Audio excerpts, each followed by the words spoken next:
인천 가방 속 할머니 사건이 일어난 지 오늘로 엿새째입니다. 경찰이 유력 용의자 정형근을 피의자로 확정하고 추적에 힘을 쏟고 있지만 정형근의 행방은 아직 묘연합니다. 취재기자 연결합니다. 김경수 기자.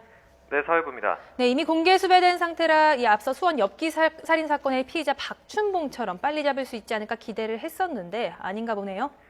네, 그렇습니다. 지난 25일 경찰은 당시 유력 용의자였던 정형근의 얼굴과 실명을 공개했는데요. 여러 가지 정황과 증거들이 충분한 만큼 공개 수사로 전환해 빨리 검거하겠다는 게 경찰의 계획이었습니다. 하지만 사건 발생 후 엿새째, 그리고 공개 수사에 들어간 지는 오늘로 사흘째지만 아직까지 별다른 성과는 없는 것으로 알려졌습니다.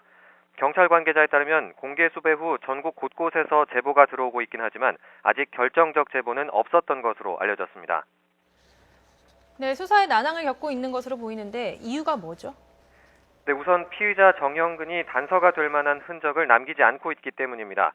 휴대전화를 주로 꺼놓고 있어 추적이 어려운 데다 별다른 흔적을 남기지 않고 있는 것으로 알려졌습니다. 조력자가 있는 건 아닌지 또는 이전에도 비슷한 경험이 있는 것은 아닌지 의심이 드는 대목인데요. 경찰은 정형근의 연고지와 숨어있을 것으로 예상되는 지점에 형사들을 보내 수사하고 있습니다. 또 정 씨 주변 인물을 대상으로 탐문 수사도 이어가고 있지만 여전히 정 씨의 행적은 오리무중이라 수사 장기화 우려도 나오고 있습니다. 네, 경찰이 유력 용의자였던 정형근을 피의자로 확정을 했어요. 근거가 뭡니까?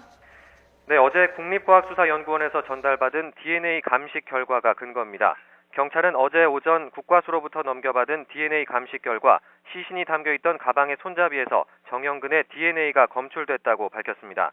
또 범행 장소로 추정되는 정 씨의 집에서 나온 혈흔 역시 피해 할머니의 DNA와 일치하는 것으로 확인됐습니다. 이에 따라 경찰은 유력 용의자였던 정형근을 피의자로 전환하고 소재 파악에 수사력을 모으고 있습니다. 경찰은 제보자의 신원을 보장하는 한편 결정적 제보를 한 시민에게는 포상금을 지급할 계획입니다. 지금까지 사회부에서 YTN 김경수입니다.